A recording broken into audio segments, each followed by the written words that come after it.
It's Owen from Real Social Dynamics. Happen to be in Austin, Texas this evening, and I'm going to be heading over to 6th Street in order to show you something very important. Okay, now my goal with this video is to show how when somebody thinks that girls are cool and nice and fun and friendly, girls will react very, very well, and it becomes a self-fulfilling prophecy.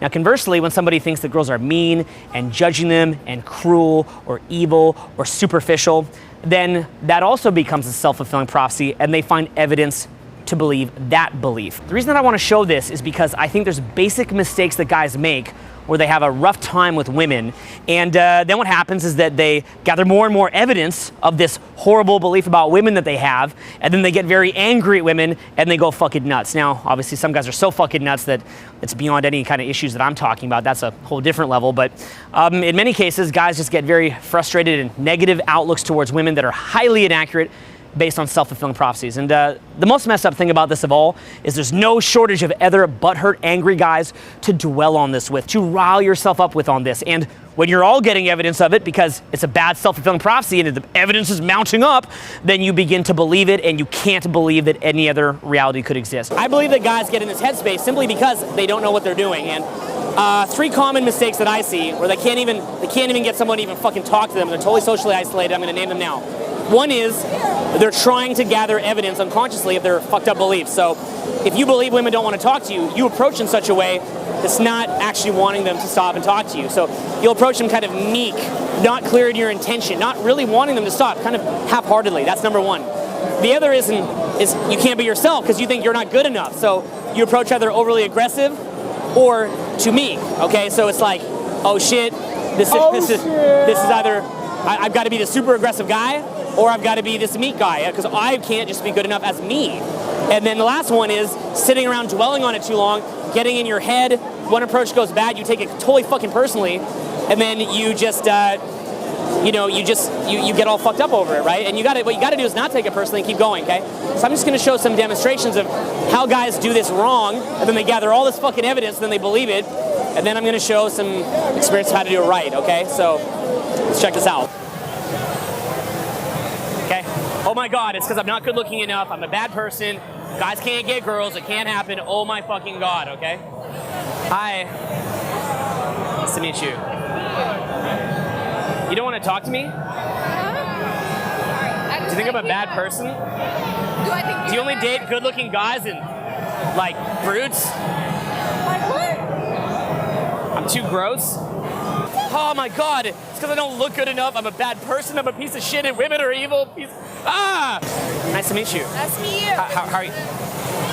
Fuck.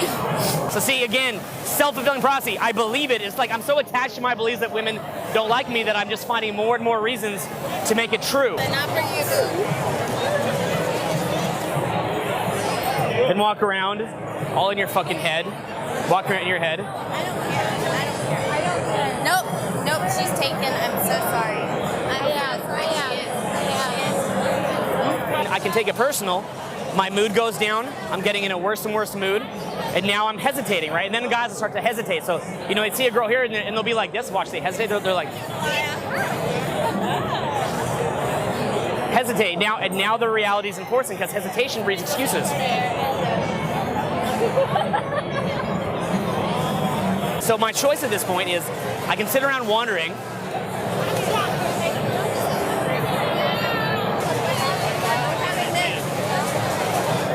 Okay. Going into my fucking head, okay? I can do that, right? Or I could laugh it off, okay? See, when a girl, quote unquote, rejects me, first of all, I don't take it personally. She's busy, man. She's going places. Dude, is every girl owe it to you to sleep with you? Hell no. Okay, and second of all, find something funny about it. Dude, how is this not funny? Okay? You really can't see the humor in this. So what you do is, if one goes bad, what you should look like, if it goes bad, and I'm kind of trying to make him bad here if you haven't figured this shit out, is if I'm like, then I gotta go find it funny, trade myself to find it funny, and then I gotta say, hey, what sober dude would have the balls to do that shit? Anyway, hope you enjoyed it.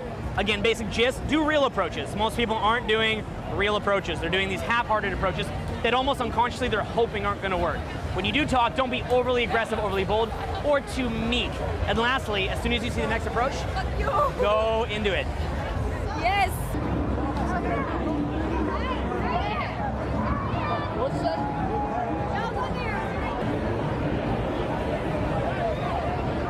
Sao Paulo. Is that where you're from? You're not from fucking, really? Going in, this girl's from Sao Paulo. Kiss this one.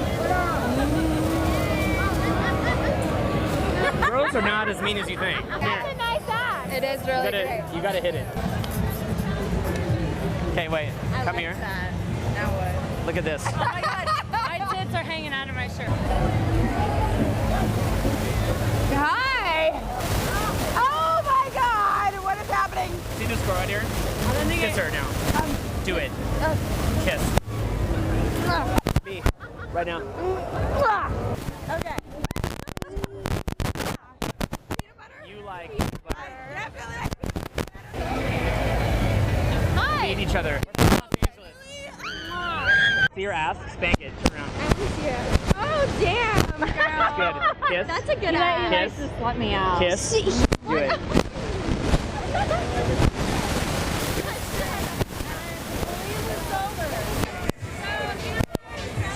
I have every excuse in the book. I've got the perfect background to blame everybody but me. And I don't think anybody would hold that against me. Like if I broke down my whole background to you right now, what I've been through and how I grew up, I don't think anybody would hold it against me if I was depressed or didn't get laid. You go, hold shit, dude. Fuck, man. I mean, shit. You know, you're only human. I can't blame you. But at the end of the day, what is pity? What am I going to get out of getting fucked? What is pity going to get? Or self-pity going to get? All that it is a coping mechanism and a consolation prize. Self-pity is nothing but coping and consolation prize. At a certain point, I got sick of coping. I want to thrive, okay? Guys are coping, when they should be focused on thriving. And the way that you thrive is you stop making excuses. You say, hey, I'm not the best looking guy. I'm still going to get laid with hot girls. It's going to hurt your feelings when you don't, because by saying to yourself, girls like sex, I could fuck hot girls if I had good game, and then you don't get laid, you have to take responsibility now, and that hurts. That's painful. I get that. That fucking hurts. That's why a lot of people hate my shit, because I'm saying to them, dude, it is your fault. The essence of somebody who's bashing is their butt hurt in some way. They're sad, because what people choose to talk about is always what they resonate with emotionally. So if you resonate with pure positivity, you probably talk a lot of pure positivity. Maybe not everything positive, you know, it's a balance, but you generally talk pure positivity. When you're negative, because maybe you don't get laid and you have no friends and your life is bullshit, you're probably going to talk a lot of negative shit because you resonate with it. And you can see that, and I know this because I grew up like this. When I grew up being highly negative, if somebody were to be really fun and happy and laugh, I could only tolerate that for maybe 10, 20 minutes. And then I'd feel emotionally exhausted and I'd leave, okay? And meanwhile, if somebody wanted to complain, I could do that for hours.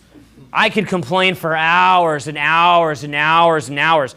Sat there with my sister and my mom complaining about my dad, complain about the government, complain about the school, complain about any institution, anybody trying to do something constructive, I'd complain about it. Just constant complaining because it resonated with how I felt in my own body, okay? So part of learning pickup, you guys ever notice how I was talking about positivity? But I'm actually not the most naturally positive guy. Mario Lopez is, you know? I don't look like Mario Lopez, you know?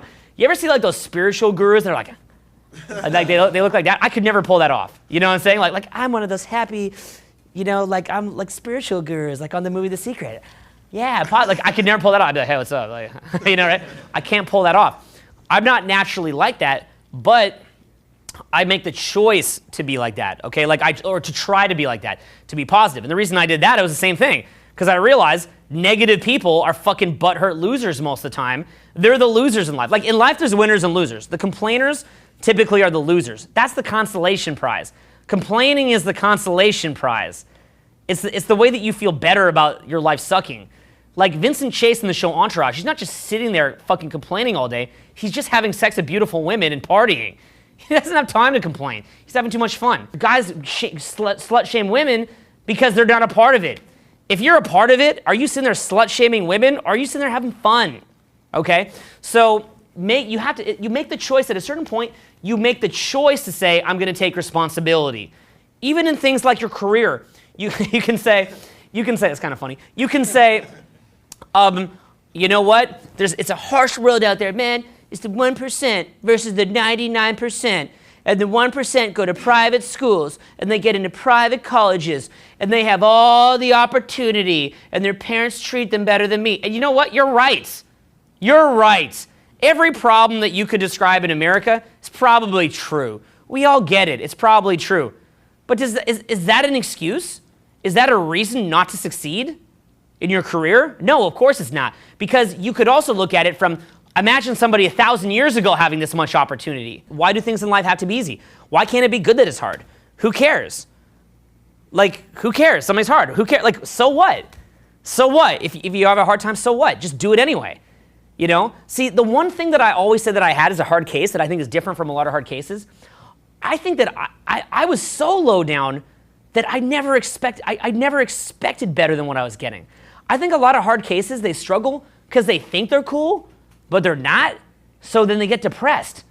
I never thought that. I barely had a word spoken to me all through grade school and high school by like the hot girls, especially, particularly. I had some really nice close friends, but basically, I couldn't get the time of day from a girl. So if I went out and I had a 2-minute conversation with a girl, I was going home bragging about it. It used to piss off some of my friends. Like, they're like, this guy thinks he's the shit because he talked for 2 minutes to a girl.